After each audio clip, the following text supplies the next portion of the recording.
even if you've done this 100 times, let's do it again now. Just once. Let's do it again now.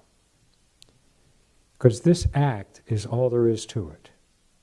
It isn't necessary even to talk about the fear of life. If we can get this act out in the world, where people will try it, no matter what their reasons are for trying it, it will bring about a profound transformation in the human experience. I'm certain of it. So let's see what this act is that we're talking about.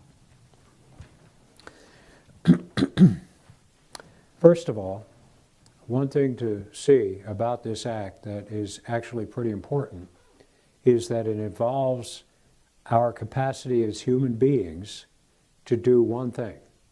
And so far as I can see, and again, this is not necessary for you to believe it or do anything about it, but it's interesting to look at. But so far as I can see, this that we use to do this act is the only thing we have any power over whatsoever. Pretty much. This is pretty much all we have choice over. And even then, that choice is not always clear, and it's not always available to us because we forget it. But what we have is the actual ability to choose where we put our attention. We can't do that all the time because attention itself is, and especially among those of us who have not completely healed from the wound of fear, attention itself is hijacked and used by the fear to keep us looking at things out there, what that might be either helpful or harmful to us. And attention naturally, when it's not worked with, attention naturally is drawn to whatever is flashing or noisy or, causing trouble in the periphery of things, and we can't always stop it from doing that. But we can, if we want to, under limited circumstances, we can decide to move our attention from one experience to another experience. And it's really important to see that that's what's happening here. This is not some mystical occurrence that's happening.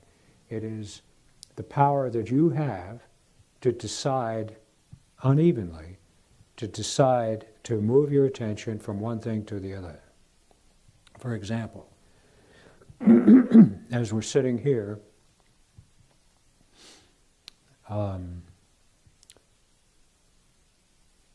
see if you can't put your attention on the way it feels to be breathing, just on breathing, just on the rise and fall of your rib cage, the way the breath feels as it's coming in and going out of your body. Just notice the fact that you actually can, when I shut up, spend some time focusing your attention. And if you lose focus, you can bring it back, focusing your attention on what it feels like to breathe. Let's just breathe for a minute.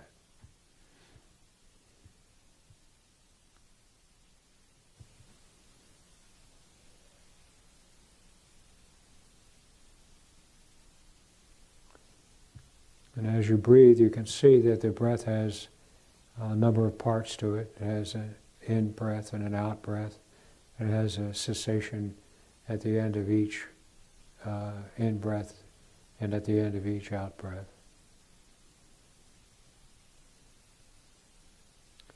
And you can see that you can choose one of those markers as the place to pay attention to.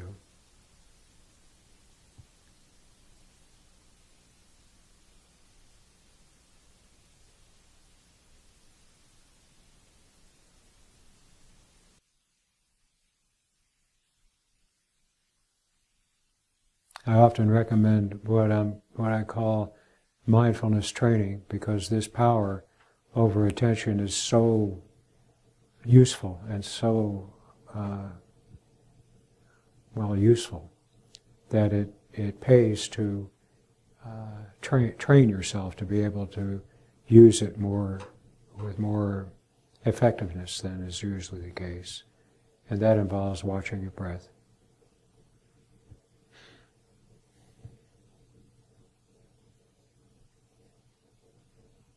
Noticing what it feels like to attend to something.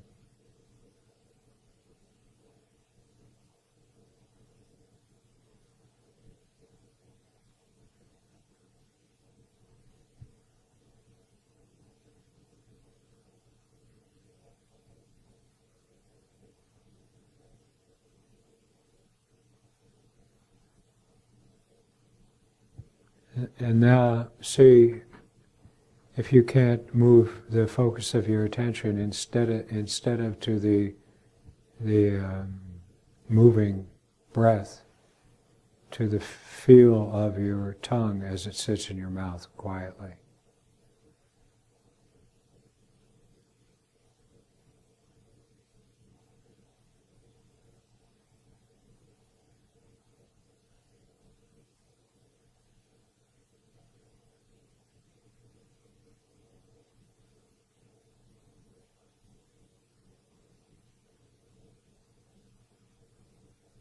And now, see if you can't find the experience present in your mind of you. What it feels like to be you. Not thoughts, not psychology, just you.